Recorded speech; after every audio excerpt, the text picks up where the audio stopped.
संपूर्ण क्रांति शीर्षक पाठ का सारांश लिखें। ये क्वेश्चन आपके एग्जाम में बार बार आता है। चलिए इसे आज हम समझ लेते हैं।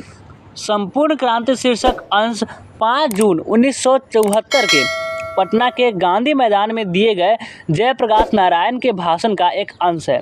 संपूर्ण भाषण स्वतंत्र पुस्तिका के रूप में जन्म मुक्ति पटना से प्रकाशित है। इनका भाषण संपूर्ण जनता मात्र मुग्ध होकर सुनती रही।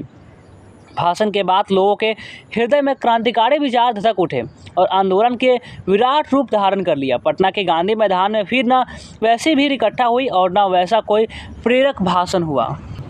अपने भाषण के प्रारंभ में जयप्रकाश नारायण ने युवाओं को संकेत देते हुए कहा कि हमें स्वराज तो मिल गया है, लेकिन सुशासन के लिए हमें अपने काफ़ी संघर्ष करने होंगे।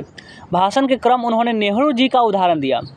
नेहरू जी कहते थे कि सुशासन के लिए देश की जनता को अभी मीलों जाना है, कठिन परिश्रम करने हैं, त्याग करने हैं।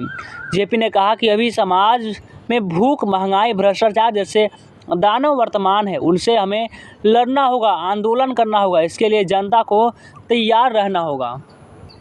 आंदोलन को सफल बनाने हेतु उन्होंने युवाओं को आगे आकर नेतृत्व करने की सलाह दी। उन्होंने यूथ फॉर डेमोक्रेसी का आह्वान किया। लोगों के आग्रह पर उन्होंने आंदोलन के नेतृत्व में का दायित्व अपने कंधे पर ले लिया। उन्होंने जनसंघर्ष समितियों का गठन किया। जेपी ने अपने भाषण में अमेरिका के प्रवास की बात कही। अमेरिका में वे मजदूरी कर पढ़ते थे। पढ़ाई के क्रम में वे घोर कम्युनिस्ट बन गए। जमाना लेनिन का था, अतः लेनिन के विचारों से प्रभावित थे। लेनिन के मरने के बाद वे घोर मार्क्सवादी बन गए।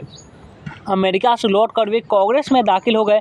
वे कम्युनिस्ट पार्टी में क्यों नहीं गए, इसका कारण उन्होंने देश की गुलामी माना।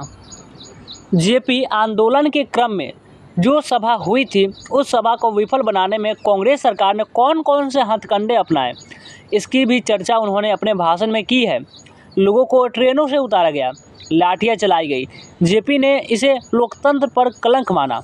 वे उन लोगों का लोकतंत्र का दुश्मन मानते हैं तो शांतिमय कार्यक्रमों में बाधा डालते हैं।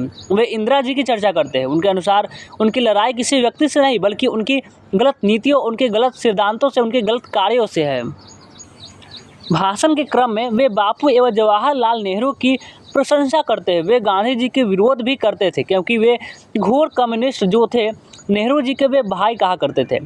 अपने भाषण में वे नेहरू जी के विदेश नीति के विरुद्ध की चर्चा करते हैं। राष्ट्रीय नीति पर उनका नेहरू जी से कोई मतभेद नहीं था। भाषण के क्रम में उन्होंने दल विहीन लोकतंत्र की चर्चा की है, लेकिन जेपी आंदोलन में वे दल विहीन लोकतंत्र की घोषणा नहीं करना चाहते थे। वे जनता की भावनाओं के विरुद्ध जाना नहीं चाहते थे। भाषण के क्रम में केवल उन्होंने मार्क्सवाद की चर्चा की। साम्यवाद एवं दल विहीन एवं राज्य विहीन समाज में संबंधों की चर्चा जेपी ने की। अपने ऐतिहासिक भाषण में उन्होंने स्पष्ट कर दिया था कि संपूर्ण क्रांति चाहते हैं। देश का सामाजिक, आर्थिक एवं नैतिक बदलाव ही संपूर्ण क्रांति है। इस संपूर्ण क्रांति को लाने में जन संघर्ष समितियों की भूमिका की चर्चा उन्होंने अपने भाषण में की है। उनके अनुसार दल विहीन संघर्ष समितियाँ ही विधानसभा चुनाव में उम्मीदवार तय करेगी। साथ ही जनप्रतिनिधियों पर इन संघर्ष समितियों का ही नियंत्रण होगा।